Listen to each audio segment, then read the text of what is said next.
Avez-vous quelques commentaires à faire sur les récents événements tragiques à l'aéroport de Bruxelles et dans les stations de métro? Qu'est-ce qu'on pourrait dire à part on l'avait dit? Cela fait des années que nous disons aux gens, que nous essayons de prévenir l'opinion publique de ce qui va arriver. C'était évident. Aujourd'hui, les politiciens qui font semblant d'être étonnés, d'être épouvantés, sont non seulement, en le disant, sont des hypocrites, mais je pense sont coupables. Évidemment, les poseurs de bombes, on sait qui c'est, hein, ce sont les petites frappes du djihadisme, racaillères, fanatiques islamistes aujourd'hui, mais les vrais responsables, d'autres responsables, ce sont aussi des hommes politiques, des hommes et les femmes politiques qui n'ont pas voulu voir ce qui se passait.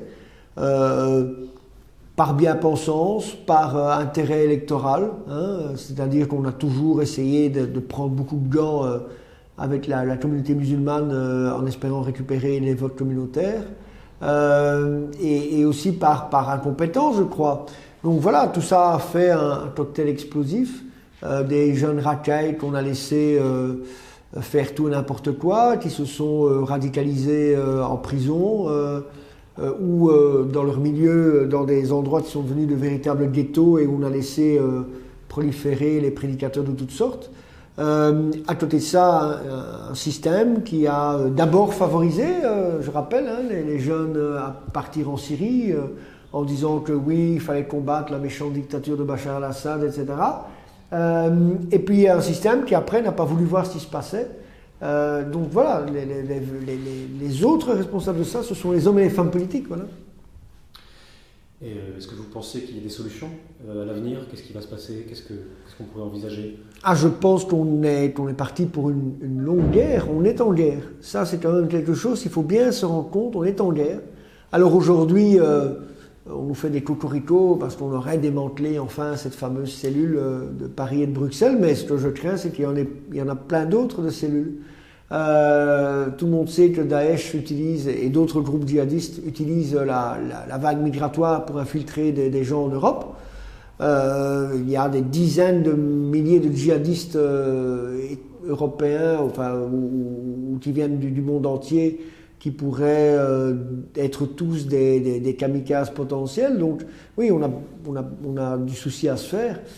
La seule manière de faire, c'est d'abord, je pense, c'est collaborer avec le gouvernement syrien, qui pourrait nous informer, nous donner de très précieuses informations sur les réseaux djihadistes. Mais évidemment, pour ça, il faudrait qu'on reconnaisse le gouvernement syrien, s'il y a quand même, selon nous, quelque chose d'évident à faire.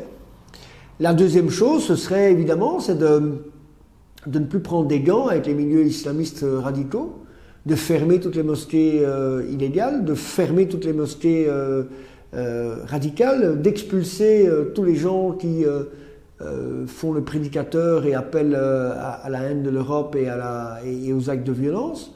Ce serait expliquer clairement, marquer le point clairement que l'Europe ne se laissera pas faire, et c'est aussi faire payer, je suis désolé de le dire, mais c'est vrai, le prix du sang aux groupes terroristes. Il faut qu'ils perdent cette envie de frapper l'Europe en sachant que ça leur coûtera bien plus cher par après. Voilà, c'est ce qu'il faut faire. Il faut à un moment arrêter de faire le bisounours. On ne lutte pas contre Daesh en mettant des poèmes et en mettant des bougies ou des fleurs sur les marches de la bourse. On lutte contre Daesh en réprimant tous les groupes islamistes radicaux en Belgique et en allant porter le fer en Syrie et en Irak et en soutenant le gouvernement légal de Syrie. Merci.